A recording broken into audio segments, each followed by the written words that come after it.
Smart Culture, Mathematics.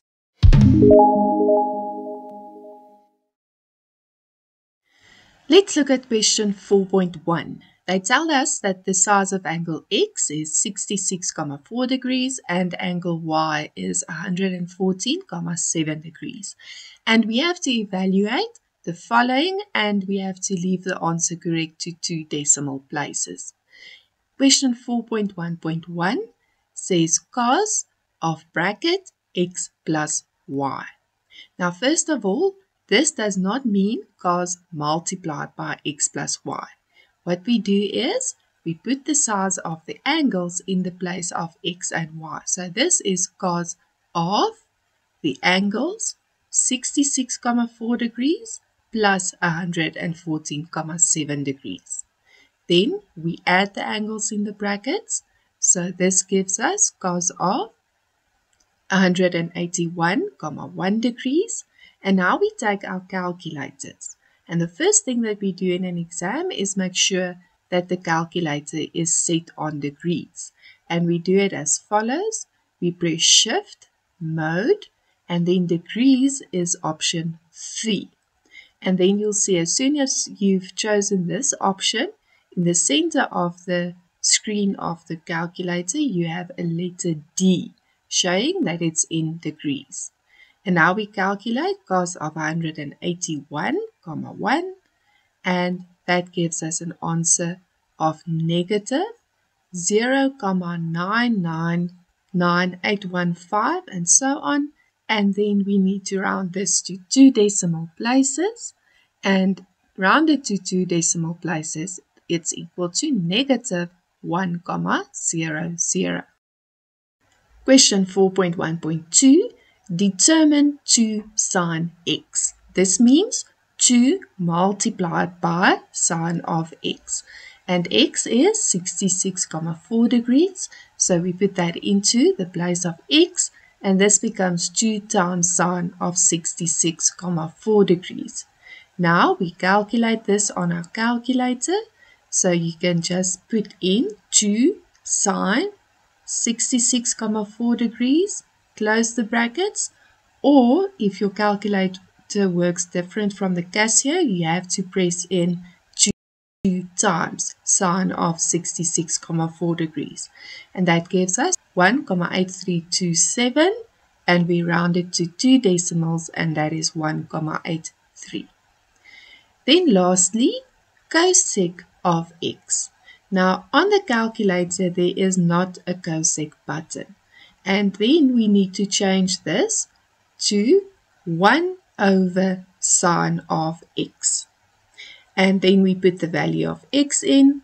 This is then 1 over sine of 66,4 degrees. And now we can calculate this on the calculator. So we say 1 over sine of 66,4 degrees. And that gives us an answer of 1,09 if we round it to 2 decimal places. Now it's very important to remember the following. 1 over sine of x is not the same as sine inverse x. And just to quickly show that, let's look on the calculator. If you determine sine inverse of 66,4 degrees, it will give you a math error, or this means it's an undefined answer. So remember, 1 over sine x is not the same as sine inverse x. Let's look at the mark allocation for this question. For 1.1.1, you get 1 mark for the correct substitution and 1 mark for the answer. 4.1.2, 1 mark for the correct substitution, 1 mark for the answer. And then 4.1.3, 1 mark for the correct substitution, and then 1 mark for the answer.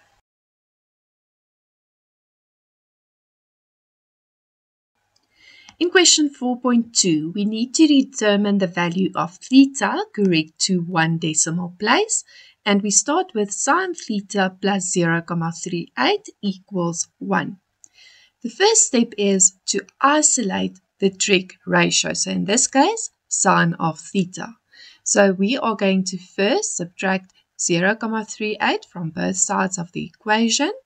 And then we get that sine of theta is equal to 0,62. Then we need to isolate the angle theta, and we do that using the inverse sine ratio.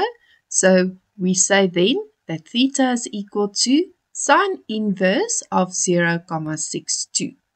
And now we take our calculators and we determine it as follows. We get sine inverse by pressing shift and then sine. Then we have sine inverse and then we put in 0,62. We close the brackets and then it gives us an answer of 38,316, and we round it to 1 decimal place as requested in the question, and that gives us 38,3 degrees.